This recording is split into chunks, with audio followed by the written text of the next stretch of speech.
Hi everyone, it's Savannah for KelownaNow.com. I am here with Luke Wallace, a 23-year-old folk singer from Vancouver, and he is here in Kelowna because he's going to be playing at the UBC Okanagan. So can you tell us a little bit about your show tonight at UBCO? What's it for? What's it all about? Sure, yeah, we're collaborating tonight with the Environment Club at UBCO, who have graciously invited me and kind of hosted me to play a show there tonight. We'll be seeing some music from some other people on campus, and then I'll be hanging out in the amphitheater on the little grassy courtyard just outside the sub there, and playing some nice folk music for a bunch of environmentalists. Yeah. So environmentalists, you're teaming up with the Environmental Club. Can you tell us why? Like, is environmentalism a big deal for you, and does it affect your music at all? I've spent the last 2.5, 3 years of my life using my music as a platform to kind of raise awareness and bring some really important conversations to the forefront, and kind of use my platform and the audiences that I'm able to reach to talk about local environmental issues, to talk about national environmental issues, to really kind of bring forward stuff that often gets left behind and forgotten in family conversations or through the media as well. Like, there's a lot of things that we really need to be bringing attention to that are kind of just slipping by and the public's not really aware of them, and I think that artists and musicians more specifically can play a critical role in raising that awareness. So you have 4 records out and you've just released your newest one. What have you always written about environmental issues, or have you sort of gone more in that way throughout your degree?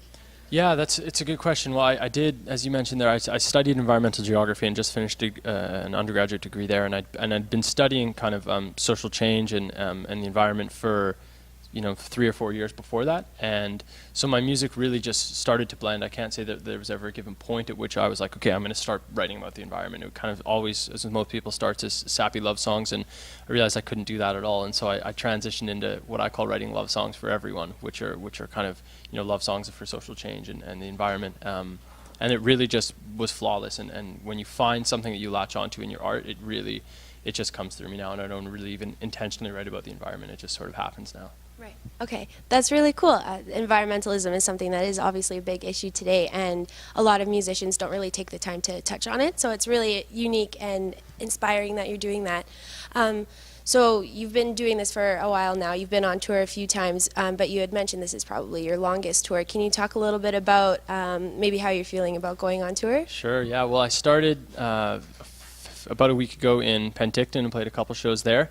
And I'm playing in Kelowna tonight and Nelson on the weekend, and then Kamloops on the tail end of that weekend. And it's been a ride so far. It's independently planning tours and touring. I'm literally touring alone, and I drive a very big province and many thousands of kilometers just kind of on my own, cruising in my van, listening to whatever's on my iPod. And it's a lot of work, and it takes a lot of focus and perseverance to kind of get through days where you're like, wow, I'm going to this town, is anyone coming to this show?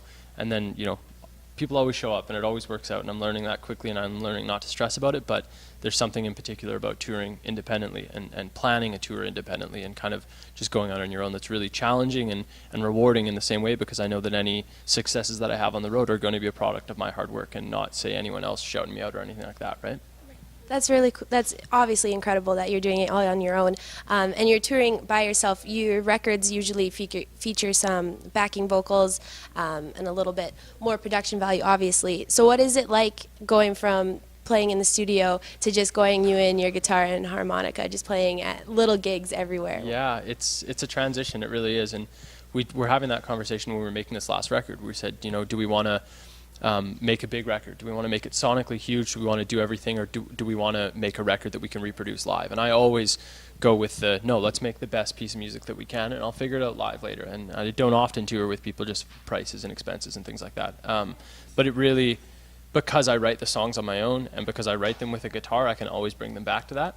And so I'm never too worried. We'll make songs big, but even on this tour, I'll take all the songs that we've got on this record and tear them down and get them back down to how I wrote them. And they always still do the trick and still get across what they need to get across. Wow, that's truly incredible. You're obviously a very talented musician. You have a lot of heart and soul that goes into your music, and I think we're all looking forward to seeing your show tonight at UBCO. Thank you so much.